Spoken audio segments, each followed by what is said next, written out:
OBC आरक्षणाच्या बाबतीत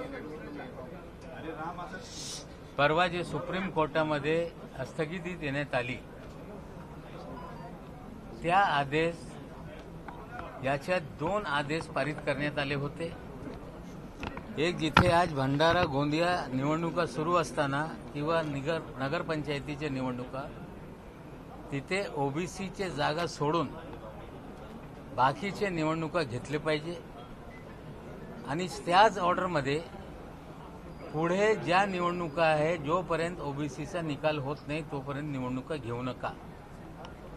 याचा अर्थ आहे ऑर्डर स्वतः कॉन्ट्रडिक्टरी आहे। पहिला ऑर्डर निवडणूक ओबीसीच्या जागेशिवाय घ्या, दुसरा ऑर्डरमध्ये इतर निवडणुका ओबीसीच्या निकाल आल्याशिवाय घेऊ नका आणि जे अध्यादेश आम्ही काढलेला आहे ते कुठलेही रद्द झालं नाही, त्याच्या बाबतीत कुठलीही टिप्पणी झालेली नाही। सरकारने स्पष्ट भूमिका घेतलेली आहे की ओबीसीचा प्रश्न निकाली काढल्याशिवाय निवडणूक घ्यायचं नाही। त्या पद्धतीने शासनाच्या वतीने ॲफिडेव्हिट सादर करण्यात येईल सगळे निवडणुका थांबवण्यासाठी आणि देशातल्या 9 राज्यात जो कायदा आम्ही केलेला आहे 50% पेक्षा कमी जिथे आहे ते 27% आरक्षण आणि जिथे इतर आरक्षण जात असताना 50%ची मर्यादा क्रॉस करायची नाही असा जो अध्यादेश निघाले तो आजही कायम आहे। त्या बाबतीत पण कोर्टासमोर बाजू मांडण्यासाठी ॲफिडेव्हिट सादर होईल।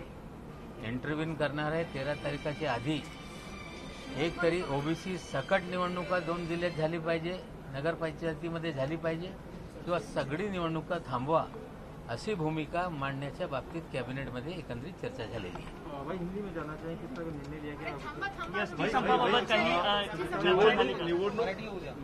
एसटी महामंडळाच्या सम चालू असताना जवळपास 50% पेक्षा जास्त कर्मचारी कामगार हे कामाला परतलेले, जे कामाला आले त्यांना पगार देण्याचा पण निर्णय झालेला आहे। सगळ्यांना आवाहन आहे की त्यांनी कामावर रुजू झाले पाहिजे। जर ज्यांची मागणी असेल की आम्हाला कामावर जायचं नाही मग जे कायदेशीर मार्ग असतील त्या पद्धतीने विभाग पुढे जाईल। आम्ही पुन्हा लोकांना आवाहन करतो की आपण जे मागणी करताय ते मान्य करता येत नाही, पगारवाढ झालेली आहे आणि लोकांनी पुन्हा कामावर या असं आवाहन आम्ही पुन्हा करतो। पण बेसमान लावण्यासंदर्भात काही चर्चा झाली का? कारण अजून त्या बाबतीत कुठलीही प्रकारची चर्चा नाही। जे कामगार कामावर येणार नाही, बेमुदत संपावर राहील, मग त्या बाबतीत जे कायदेशीर कारवाई असतील ते एसटी महामंडळाच्या माध्यमातून किंवा परिवहन विभागाच्या माध्यमातून होईल।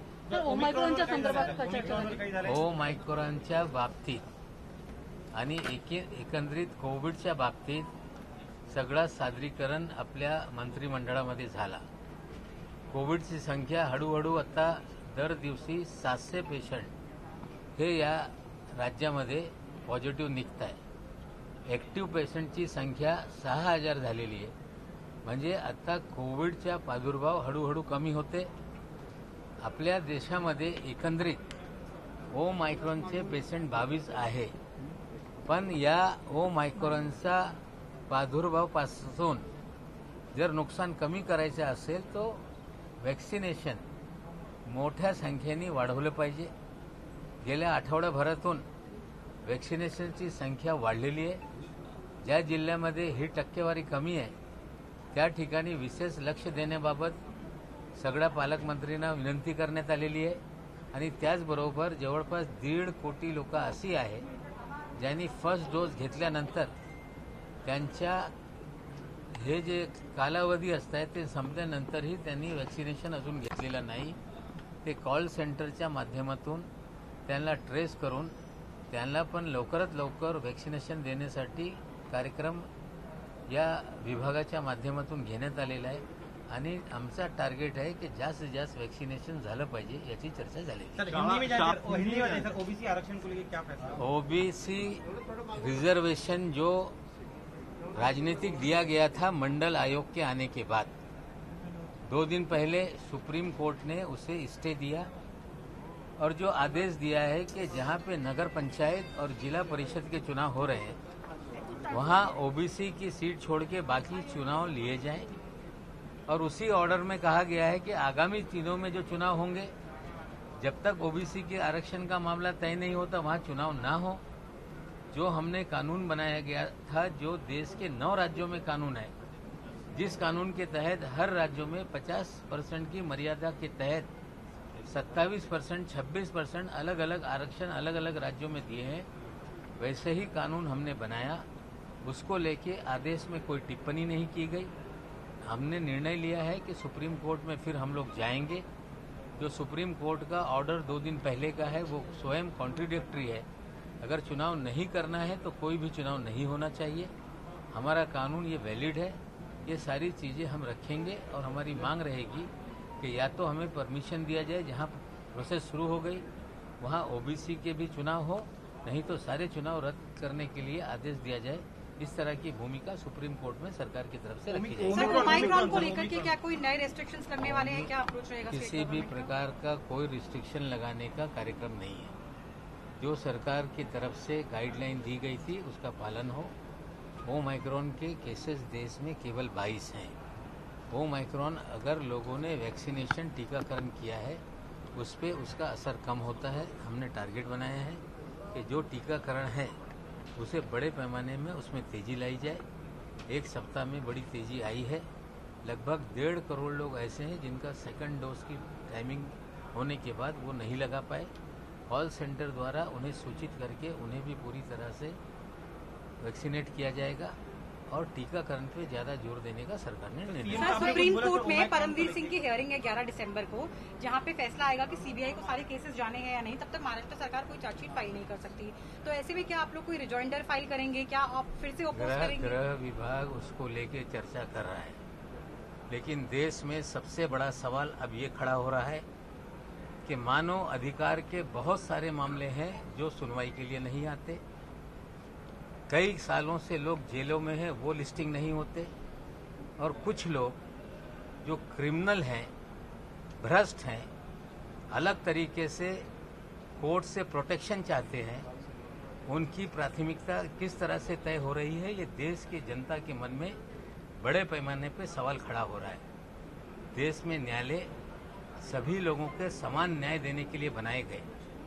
गरीब, बेसहारा, कई सालों से उनके मामले लिस्ट नहीं होते हैं, और जो भ्रष्ट हैं, जिनके ऊपर गंभीर चीजें आयद हो रही हैं, उनको जिस प्राथमिकता से उनके मामले आगे आ रहे हैं, देश की जनता के मन में अलग तरह के सवाल खड़े हो रहे हैं।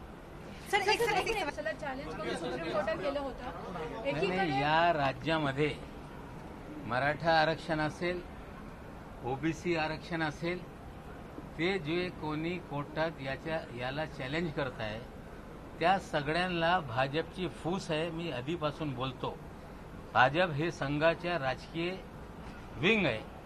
संघाची भूमिका नेहमीच राहिलेली आहे की या देशातून आरक्षण ही नीती संपली पाहिजे।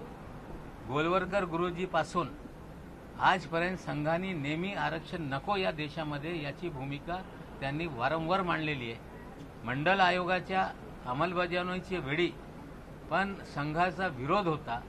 आता कोर्टाचा मार्ग स्वीकारून काही लोकांना ते कोर्टात पाठवताय। आरक्षण रद्द कसा होईल त्यासाठी ते कुठेतरी कोर्टात जात आहे। या सगळं जे घटनाक्रम या राज्यात किंवा देशात विविध ठिकाणी सुरू आहे, या सगळ्यांच्या मागे भाजप आणि संघ परिवार आहे, हे कोणाच्या पासून लपलेलं नाही। पण इतर 9 राज्यांमध्ये हा अध्यादेश काढला, यूपी असेल, ओडिशा असेल, तिथे कुठे ओबीसी आरक्षणाला स्टे मिळत नाही, महाराष्ट्रालाच का मिळतो, ह्याला कसं ठीक आहे, आम्ही कोर्टासमोर तो विषय मांडणार आहोत की 9 राज्यात हा कायदा असताना तिकडे अंमलबजावणी होत आहे। आमच्या कायद्याला तुम्ही काही रद्द करण्याच्या बाबतीत कुठलेही आदेश दिलेले नाही। या कायदा आमचा व्हॅलिड आहे। त्या कायद्याप्रमाणे आम्हाला पुढे जाण्याची परवानगी द्या आणि जोपर्यंत ओबीसीच्या आरक्षणाचा तिला सुटत नाही तोपर्यंत या राज्यात निवडणुका नको, अशी भूमिका कोर्टासमोर आमच्या सरकारच्या माध्यमातून आम्ही मांडणार आहोत। पुढच्या वर्षीच्या 15 महापालिका आणि जिल्हा परिषद निवडणुका पण लांबणीवर जातील। आता कोर्टाचा काय निकाल येईल त्याकडे आपण पाहू. सर, आशीष शेलार ने जो कमेंट किया है मुंबई मेयर पे, जिसको लेकर के वुमेन कमीशन में गई हैं, उसको लेकर के आप कुछ टिप्पणी करना चाहेंगे? देश में सभी लोगों को अधिकार है बोलने का भी, अपनी बात रखने का भी. अगर कोई वो गलत बात करता है तो उसके खिलाफ दाद मांगने का, फरियाद करने का भी अधिकार है. हमें लगता है अगर किसी के बारे में उन्होंने कुछ कहा होगा तो कानूनी तौर पे वो अपने तौर पे किसी के भी खिलाफ अगर कोई बात उनको लगती है तो अलग अलग फोरम है जहां रेमेडी है, वहां अपनी बातें रख सकते हैं. सर, एक आखिरी सवाल, बॉम्बे हाईकोर्ट ने कल आपको एक एफिडेविट फाइल करने को कहा है. कोर्ट का कि- मामला कोर्ट में हम रखेंगे और कोर्ट में एफिडेविट के जरिए हम बहिणाबाईंची जात्यावरची ओवी म्हणजे